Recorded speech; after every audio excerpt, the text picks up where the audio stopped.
નરેન્દ્ર મોદી પહેલી વખત જે સામાન્ય ચૂંટણીમાં જીતીને આવ્યા ત્યારે ખાડિયામાં ગયા હતા અને ખાડિયામાં લોકોને મળ્યા હતા. એ પણ વિડીયો જોઈએ કે નરેન્દ્ર મોદી કઈ રીતે ખાડિયામાં મળતા હતા. તો આ જે ત્યાં ડિલિમિટેશન થયું એમાં મોદીએ જે મહત્વની ભૂમિકા ભજવી હતી. રાયપુર અને જમાલપુર મોદીના સમયમાં ખાડિયાની સાથે પણ ઉમેરવામાં આવ્યું હતું અને છેલ્લી 2 ટર્મથી વિધાનસભામાં ભારતીય જનતા પાર્ટીના ધારાસભ્યો ચૂંટાવાના બદલે કોંગ્રેસના ઇમરાન ખેડાવાલા ચૂંટાઈ રહ્યા છે ખાડિયાના બદલે. આ ડિમિલિટેશન થયું ત્યારની વાત છે. ત્યારથી આ આખા ફેરફારો થયા હતા અને ત્યારે મુખ્યપ્રધાન તરીકે નરેન્દ્ર મોદી હતા. તો નરેન્દ્ર મોદી પણ એટલા જ આમાં જવાબદાર છે ભાજપની હાર પાછળ, કારણ કે એ એક મહત્વનું ફેક્ટર છે. બીજું મહત્વનું ફેક્ટર છે હિજરત જે છે એ 1969 થી 1985-86 ના કોમી રમખાણો બાદ જે શાહપુર, દરિયાપુર, જમાલપુર વિસ્તારમાંથી મોટી સંખ્યામાં હિજરત થઈ હતી અને નારણપુરા અને મણિનગરમાં લોકો રહેવા જતા રહ્યા હતા. પણ ત્યાર પછી જે ભાજપ કહે છે કે ભાઈ કોમી તોફાનોના કારણે થયું હતું, નહીં, ત્યાર પછી સૌથી મોટી હિજરત ખાડિયામાં થઈ છે અને એ ખાડિયા હેરિટેજ સિટીના કારણે થઈ છે, ટ્રાફિકના કારણે થઈ છે. લોકોનું જીવન અસ્તવ્યસ્ત થઈ ગયું હતું, સુવિધાઓ મળતી નથી, ગટરોથી લઈને પાણીની કોઈ વ્યવસ્થા નથી અને એના કારણે પોળો ખાલી થઈ ગયો. 2021માં 4 બેઠક ભાજપે જીતી હતી પણ 5 વર્ષમાં હિન્દુ મતદારો હિજરત કરીને અહીંથી ગયા.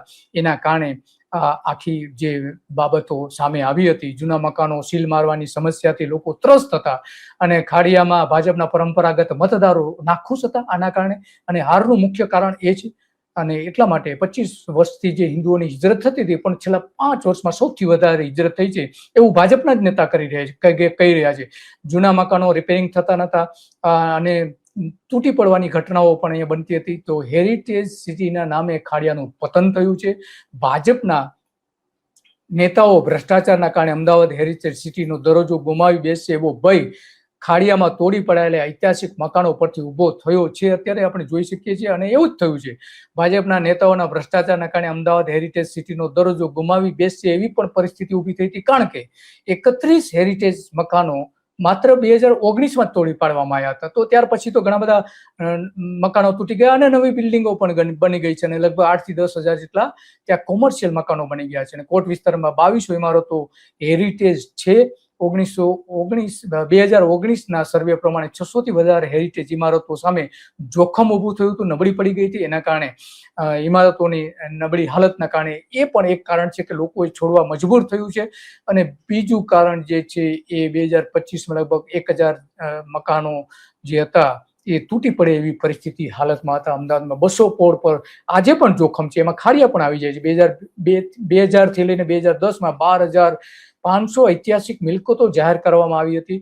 એમાંથી 10,000 મિલકતો પછી પાછળથી રદ કરી દેવામાં આવી હતી. એમાં પણ મોટા પ્રમાણમાં ભ્રષ્ટાચાર થયો હોવાનું માનવામાં આવે છે અને એટલા માટે આ આખી બધી જ બાબતો લોકો ત્યાં નવા મકાનો લઈ શકતા નતા અને નરેન્દ્ર મોદી અને ને કારણે આખી આ પરિસ્થિતિ ઊભી થઈ છે હેરિટેજ સિટી બનાવવાના માટે. તો ઇમરાન ખેડાવાલા કે જે ત્યાં 2 ટર્મથી ચૂંટાય છે અને એને આ જીત પછી શું કહ્યું હતું એ પણ સાંભળીએ. અગત્યનું છે કે 55 વર્ષના છે ખાડિયાનું રિઝલ્ટ એટલા માટે ખૂબ અગત્યનું છે કે 55 વર્ષના ઇતિહાસના અંદર પહેલી વખત ખાડિયાના અંદર કોંગ્રેસ પાર્ટીનો પ્રવેશ થયો છે.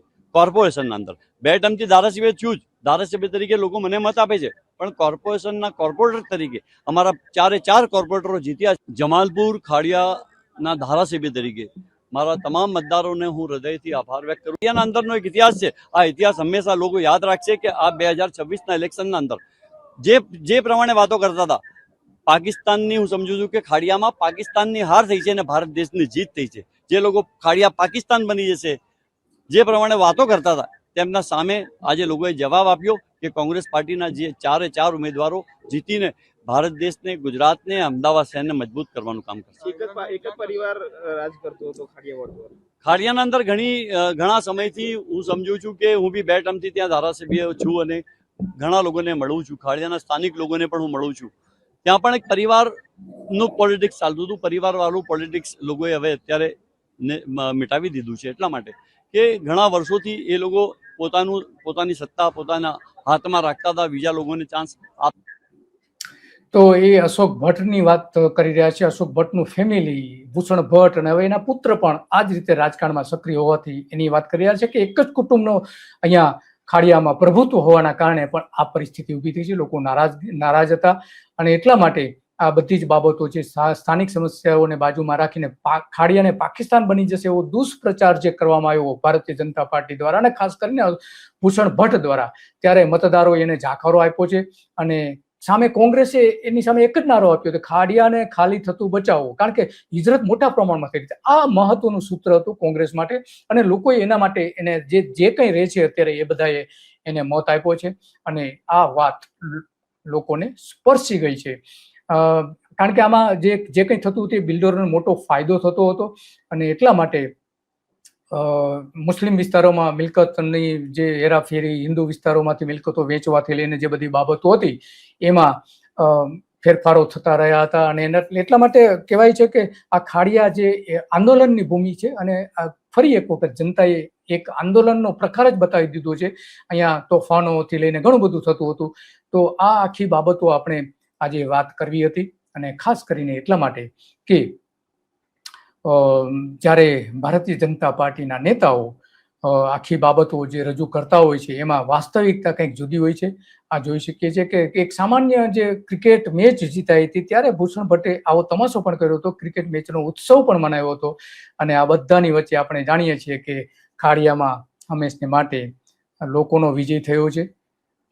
અને આ જે આંદોલનની ભૂમિ છે કે જ્યાં ભારતીય જનતા પાર્ટીનો હેરિટેજ વારસો સચવાયેલો છે પક્ષનો પોતાનો, ત્યાં આ રીતે હારનો સામનો કરવો પડ્યો છે. અને આ બધાની વચ્ચે સૌથી મહત્વની બાબત તો એ છે કે આ સ્થળાંતર જે થયું, લોકો ખાડિયા છોડીને જતા રહ્યા, એમાં અત્યારે ગરીબ લોકો મોટા ભાગે જે પોતાનું સામાન્ય માત્ર જીવન ગુજારી રહ્યા છે અને બીજી જગ્યાએ પોતે પોતાની મિલકત લઈ શકે એમ નથી, આ મિલકત વેચીને સામે લઈ શકે એમ નથી, એવા લોકો જ અત્યારે લઈ રહ્યા છે. અને આના માટે જો સૌથી કોઈ જવાબદાર હોય તો એ ભારતીય જનતા પાર્ટીના ત્યાંના નેતાઓ છે. અશોક ભટ્ટ જવાબદાર છે, ભૂષણ ભટ્ટ જવાબદાર છે અને હવે એવા નવા વારસદાર એમને જે ત્યાં પ્રચારમાં જોડાય છે એ પણ એટલા જ જવાબદાર છે. અને આ બધાની પાછળ જો કોંગ્રેસમાં સૌથી કોઈ જો મહત્વની ભૂમિકા ભજવી હોય તો ત્યાંના સ્થાનિક નેતા છે કોંગ્રેસના જગત શુક્લક કરીને, કે જેમણે 45 વર્ષથી અહીંયા પ્રચાર કરવાથી લઈને ઘણી બધી બાબતો માં કોંગ્રેસને મજબૂત કરવામાં, કોંગ્રેસનો પાયો નાખવામાં ભાગ ભજવ્યો હતો. તો આ ખાડિયાનો ઇતિહાસ છે કે અહીંયા લોકો એક સામાન્ય ક્રિકેટમાં આ રીતે ઉત્સવ મનાવી શકે છે, ભૂષણ ભટ્ટ ઝંડા બતાવી શકે છે અને જીતનો ઉત્સવ મનાવી. પણ આ વખતે જીતનો ઉત્સવ મનાવી શકાય નહીં, નહીતર આવા જ દ્રશ્યો જ્યાં ક્રિકેટમાં જીત માટે હમણાં જે વિશ્વકપમાં જે ભારતની જીત થઈ ત્યારના આ દ્રશ્યો આપણે જોઈ રહ્યા છીએ. તો આવા જ દ્રશ્યો આપણે ભાજપ જો જીત્યું હોત તો જોવા મળ્યા હોત. અને એટલા માટે આ બધી જ બાબતો આપણે રજૂ કરવી અત્યંત જરૂરી હતી. અને એટલા માટે આ લોકો અહીંયા જે કંઈ આખી પરિસ્થિતિ ઊભી થઈ છે એમાં એક તસવીર પણ બહુ મહત્વની છે કે જે ઐતિહાસિક તસવીર છે ભાજપ માટે. આ તસવીરમાં આપણે જોઈ શકીએ છીએ કે અટલ બિહારી વાજપેયી, નરેન્દ્ર મોદી,